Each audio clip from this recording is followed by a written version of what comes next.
पाय मारुतीचं मंदिर मौजे टिटवी तालुका कोलानाड जिल्हा बुलढाणा। मारुतीले गावात कळस नाही, निवडणूक आली की पोत्या नारळ फोडतील मेंबर मंडळी। क्रिकेटचं मैदान केले या ठिकाणी, पोरायनं लहान पोरं निस्ते पैदा केले लेकरं, ते सांभाळायला कोणी नाही वाली। देवगावाचा राखवाला पण पोरायला सांभाळायला नाही कोणी।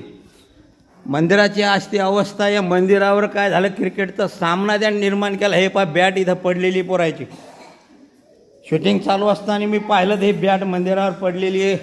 हे पा संपूर्ण देवाचे मंदिर, मुंगसाजी महाराज, गजानन महाराज, विठ्ठल रखुमाई, गणपती, असं या मौजे टिटवीच्या या ठिकाणी वातावरण जळतं। अंधेरी नगरी चौपट राजा, आंधळ जळतं आणि कुत्रं पीठ खाते, अशी अवस्था या टिटवीची झालेली आहे। मारुतीला कळस नाही बा, भारतामध्ये जगातमध्ये एकच गाव असं आहे मौजे टिटवी। या मंदिराला मारुतीच्या कळससुद्धा नाही। शनी शिंगणापूरसारखं या ठिकाणी मंदिर आहे। लेकरं मोठं या ठिकाणी कलबला करतात, हे पहा। आणि असे क्रिकेट या ठिकाणी मंदिरावर खेळायला लागलेले आहेत। कोणी वाली नाही, कोणी काही नाही या मंदिराला, आणि लोकाला काय त्याची गरज नाही।